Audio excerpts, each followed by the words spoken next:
Jess, we got you? Yes, good afternoon. Hello, Nuno. How are you? Hello. Wonderful. Good to see you. Uh, just as normal, we'll start with Jess and then Vicky and then work our way through broadcasters first, please. Afternoon, Nuno. Firstly, are there any injury or illness updates for the squad ahead of the match?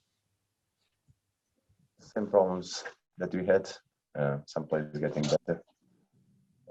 Basically the same, yes. Okay. There's been quite a few controversial incidents in football in recent days. I'd like to get your opinion on the interpretation of the handball rule and whether you think it's clear. The referees and the VARs have to try and improve, like we always expect them to do. So let's see if they improve and keep on working on better ways to judge the controversial decisions that we've been having in football. Is it clear enough for you? Do you understand what the handball rule means now? I have my doubts, like everybody has it. Also, what's your opinion on quickly taken free kicks? There's been, again, a number of incidents in the last week where free kicks have been taken quickly and then disallowed. It's up to the referee to decide if there's distance and all these things to be the free kick taken. You're asking me a bit about the work of the referees. I expect them to judge and decide always for the best. Looking at Wolves' recent good form, do you still feel as though finishing in the European places is possible? We say that we have a very difficult game tomorrow, and like always inside, the way we approach is game by game, so nothing has changed from now. So we go game by game, not regarding the classification, trying to do as best as we can each game.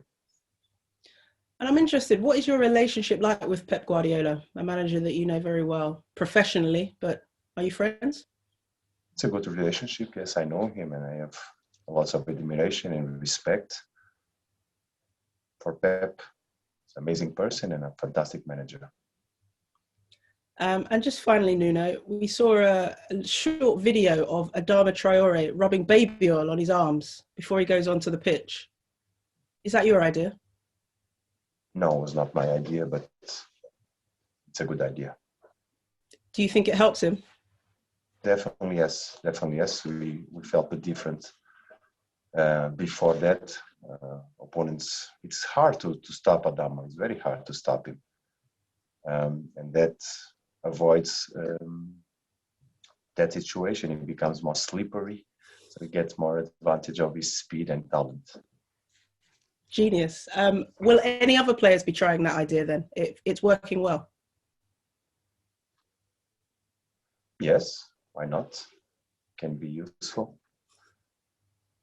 I expect some of those don't use it because it can go the other way around. But yeah, I thought honestly it was a fantastic idea by the medical department that suggested that because it came from the injury that he had in the shoulder that was caused basically because of holding of his arm and creating this strong impact on his shoulder. So he got injured from that, and that was an option to avoid it.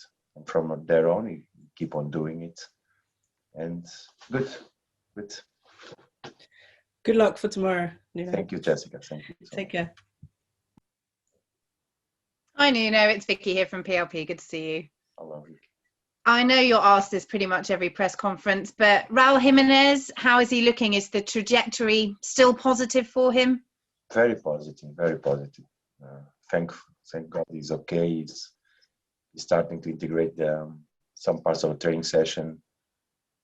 And we have him around, seeing his in progress with always the awareness of he has to follow the protocols. In this moment, he's avoiding any kind of contact situations.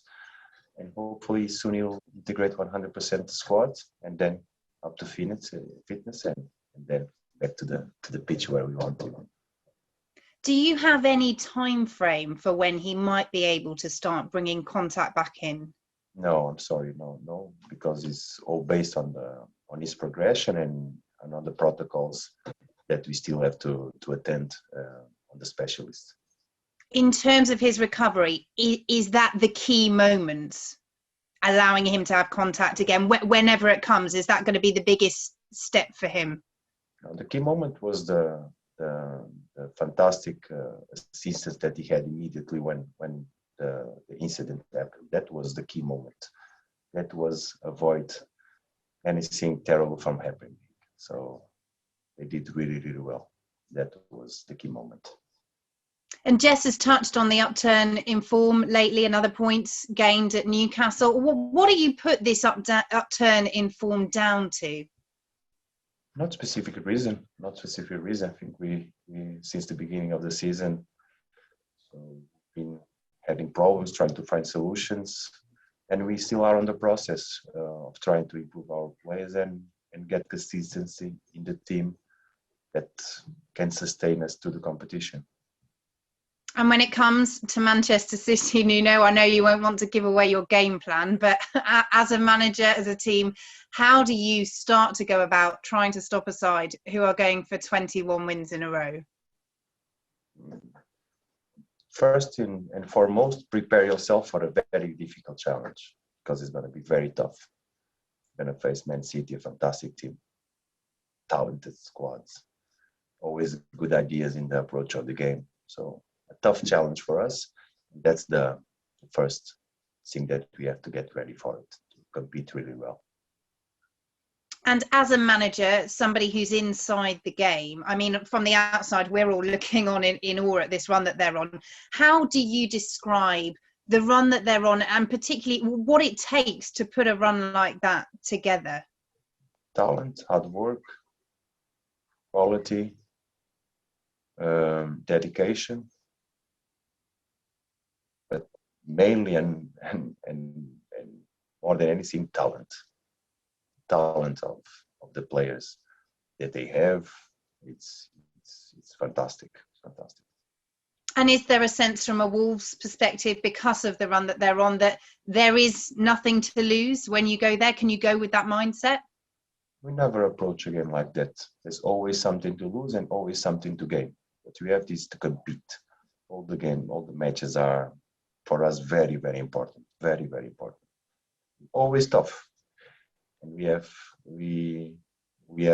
the realization that tomorrow is going to be tough, but let's play the game. Let's compete well. Let's challenge ourselves and compete well. Thank you very much. Good luck. Thank you. Hi, Nuno.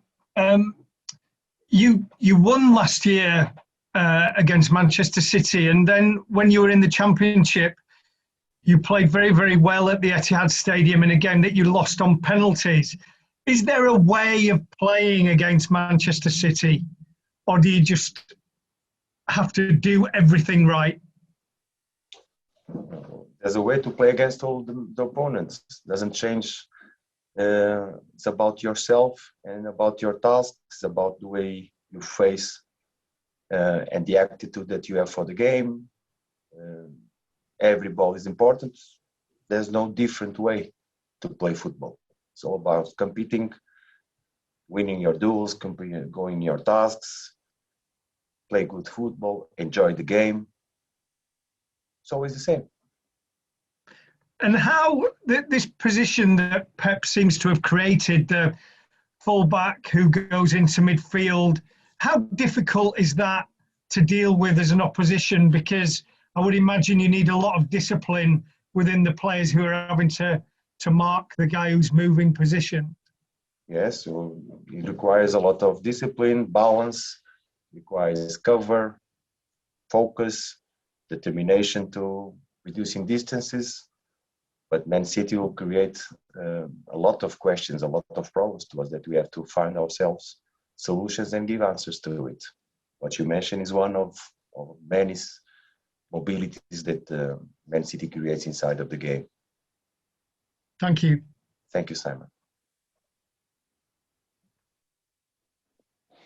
Hi there, Nuno.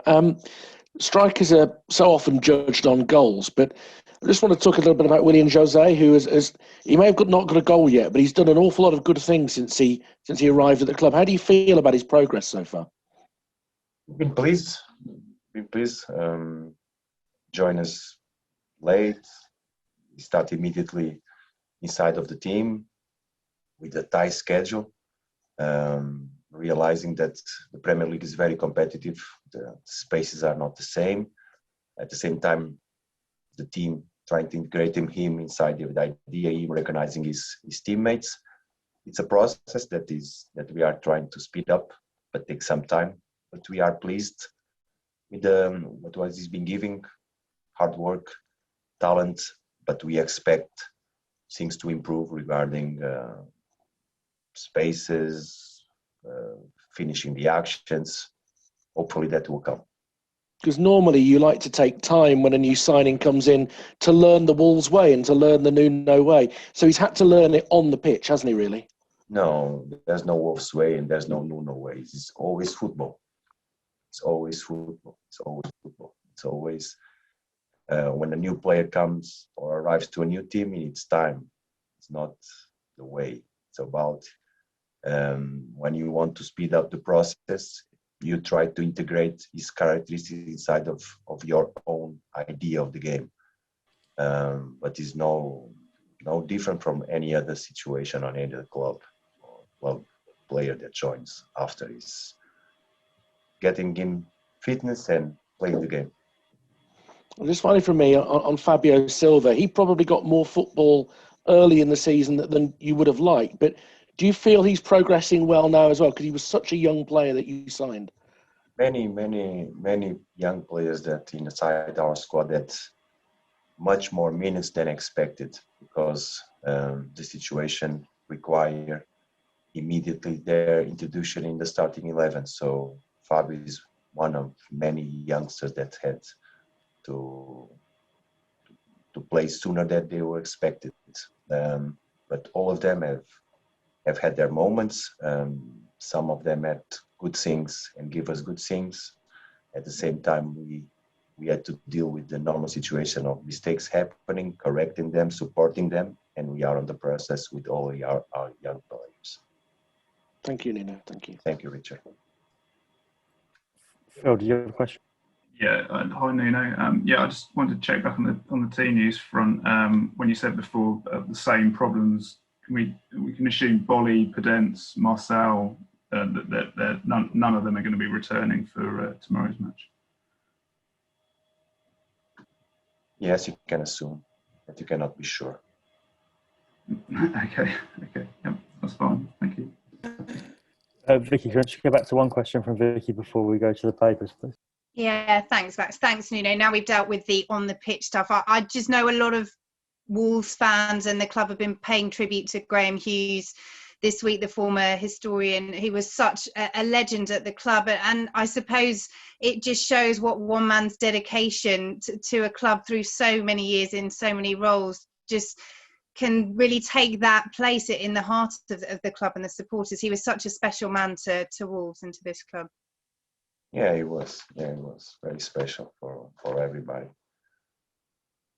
His legacy is gonna stay. It's gonna stay. I think the only thing that everybody didn't have the chance to say goodbye to Molino with our fans. So that's the only thing. But I think Graham had a very good life. Thank you so much. Thank you. Okay, so we'll turn the cameras off there, please, and move on to papers for 10:30 this evening. Who wants